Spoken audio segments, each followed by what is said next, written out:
Sibonga kakhulu siseThekwini lapho isifundazwe saKwaZulu-Natal siveza khona ukuthi sikulungele ukuthi sibhekane nemashi ehlelelwe uMsombuluko, kanti lapho eduzane kwami uMEC wezokuphepha esifundazweni kwaZulu-Natal uzositshela kabanzi ngeinhlelo abanazo ngosuku lwangoMsombuluko. MEC, sibonga kakhulu lesikhathi sakho. Kafushane nje, ngosuku lwangoMsombuluko isifundazwe saKwaZulu-Natal sime kanjani?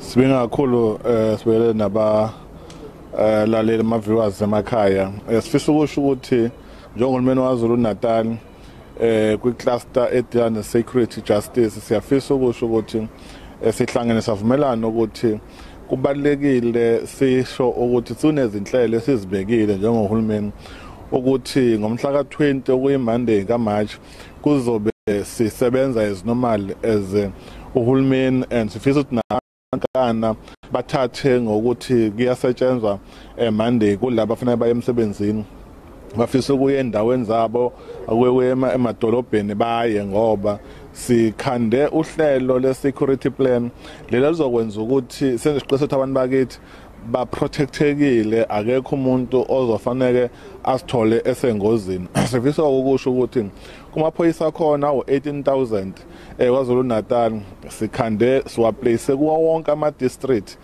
la esisebenza khona kwaZulu-Natal, kodwa asebenzi namaphoyisa kuphela, futhi sesi-activator namasosha, kodwa esingasho ukuthi azobe khona ukuthi in case kufanele la abe khona asondele abe seduzane.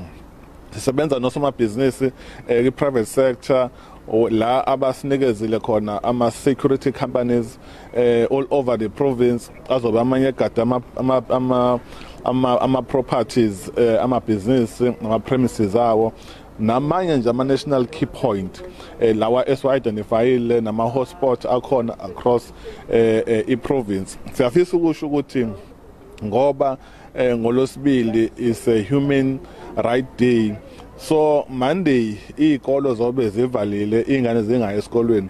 Ingakho ke sicela abazali ukuthi banxenxe izingane zingabe ingxenye ye-strike ezobe sikhona Monday ngoba sifisa ukuthi kube khona ukuthula, kodwa siyahlonipha kakhulu ama-right abantu abafisa ukuthi bahlangane or bamashe, ngoba kube ama-right abo lo. Isifundazwe saKwaZulu-Natal sinxusa abazali ukuthi baqinisekise ukuthi abantwana noma izingane azihlangani nalo mbhikisho. Asibuyisele izintambo ngakwena studio.